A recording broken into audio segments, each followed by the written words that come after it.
The beauty and magic of the place I come from is totally inexpressible, which is one of the really great difficulties in communicating its importance to people who have never been there.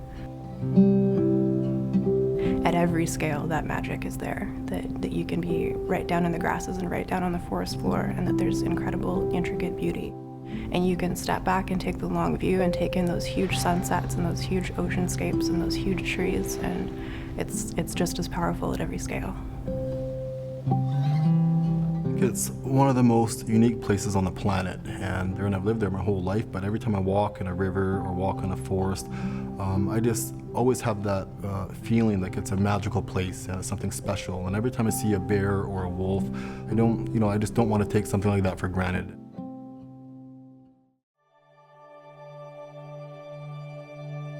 The most important thing for people outside of the Great Bear Rainforest to understand is there's people that inhabit that wonderful ecosystem that are one with the animals, the air, the trees. There's First Nations communities that have thrived in that area for thousands and thousands of years now. These lands have inspired the world, and we have friends everywhere who support what we're doing. It wasn't just one nation, one person, one group, one generation. It took all of us in this world to do what we've done here. As we did land use planning and we did marine use planning, we went with those principles, those lessons that we had learned from people that have gone before us. And they have always said that if we take care of the earth will take care of us. What we've ended up with is the opportunity to take the natural environment and treat that with respect, concentrating more on what we leave there as opposed to what we take.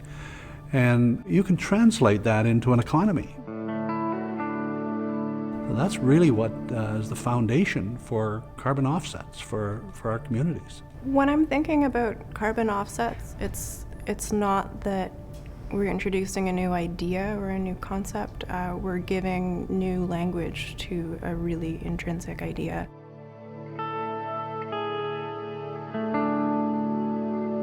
I think that there's huge potential for the revenues generated here to support the really deep stewardship values that exist in our community.